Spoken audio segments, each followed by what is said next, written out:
Guys അപ്പം നമ്മളിപ്പോൾ പോകുന്നതുണ്ട് അമ്മൻ്റെ ഒപ്പം ബാങ്കിലേക്കാണ് കേട്ടോ. അപ്പോൾ നമ്മളിങ്ങനെ നല്ല വെയിലാണ്, ഒരു ഉച്ച ടൈമിലാണ് ഇറങ്ങിയത് കേട്ടോ. നമ്മളിങ്ങനെ വെയിലത്ത് നടക്കുകയാണ്. കുട എടുത്തില്ല ഗൈസ്, കുട എടുക്കാൻ മറന്നുപോയി കേട്ടോ. ശരിയാണ്, സ്റ്റോപ്പിലേക്ക് കുറച്ച് അങ്ങോട്ട് നടക്കാനുണ്ട്. പിന്നെ അങ്ങനെ സ്റ്റോപ്പിലേക്ക് നടന്ന് അങ്ങനെ കുറച്ച് നേരം ഇങ്ങനെ ബാങ്കൊക്കെ എത്തി. നമ്മൾ ബാങ്കിൽ വെയിറ്റ് ചെയ്യാണ്.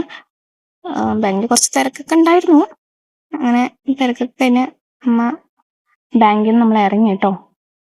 ബാങ്കിൽ നിന്ന് ഇറങ്ങി അപ്പം ഇങ്ങനെ അടുത്തൊരു ഫാൻസി ഉണ്ടായിരുന്നു കേട്ടോ. അങ്ങനെ ആ ഫാൻസിയിൽ നമ്മളങ്ങനെ കയറി. ഫാൻസി കയറിയിട്ട് കുറച്ച് പർച്ചേസ് ഒക്കെ ചെയ്തിട്ടുണ്ടായിരുന്നു. പിന്നെ അങ്ങനെ ഫാൻസിയിൽ നിന്ന് നമ്മളങ്ങനെ ഇറങ്ങി കുറച്ചിങ്ങനെ നടന്നു. നല്ല വെയിലാണ്, നട്ട് ഉച്ചയ്ക്കാണത്.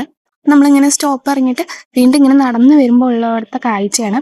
അവിടെ ഇവിടെ നല്ല ചെടികളൊക്കെ വെച്ചിരിക്കാൻ നല്ല ഡിഫറെൻ്റ് ആയിട്ടുള്ള ഫ്ലവേഴ്സ് ഒക്കെ ഉണ്ടായിരുന്നു. ഞാനിങ്ങനെ കടയിൽ കയറിയപ്പോൾ അമ്മ എനിക്ക് വേണ്ടി വെയിറ്റ് ചെയ്ത് നിൽക്കായിരുന്നു. അപ്പം ഞാനങ്ങനെ അമ്മയുടെ ഇപ്പം വേഗം നടന്നു. അപ്പം ഇങ്ങനെ നല്ല വെയിലത്ത് അങ്ങനെ നടന്ന് വീടെത്തിയിട്ടുണ്ട് ഗൈസ്. ഫേസൊക്കെ ആകെ ഇതായി. Bye guys.